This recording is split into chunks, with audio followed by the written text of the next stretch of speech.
சாப்பாடு சரியில்லை, உணவு சரியில்லை, டாய்லெட் கிளீனா இல்ல, இது எல்லாம் இவ்வளவு குறைகள் இருக்கு அப்படிங்கிறத நாங்க எடுத்து வைக்கிறோம். ஆனா அதுக்கு நீங்க என்ன சொல்றீங்க?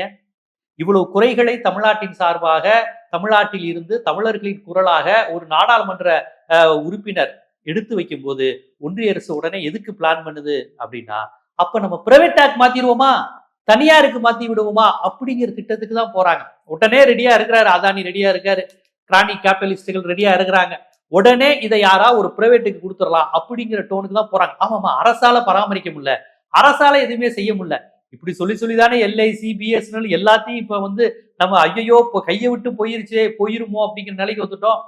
பொதுத்துறை நிறுவனங்கள் எல்லாவற்றையும் ஒரு நட்டத்துக்கு நடத்துறது அல்லது நல்லா போயிட்டு இருக்க நிறுவனத்தை கூட பராமரிப்பு பல்வேறு பிரச்சனைகளை காரணம் காட்டி இதையெல்லாம் மக்கள் வந்து புலம்ப வச்சுட்டு, எப்பா பிரைவேட்டுக்கு மாத்திரம் கரெக்டா இருக்கும்பா, அவன் கரெக்டா இருப்பான்பா, ஏன்னா பிரைவேட் இல்ல, அவன் காசு கட்டி போறப்ப கரெக்டா இருப்பான்ல, இப்படிங்கிற டோனு கொண்டு வந்துட்டு கவர்மெண்டே தனக்கு பிடிச்ச பிரைவேட்டுக்கு தனக்கான முதலாளிக்கு விற்கிறாங்க.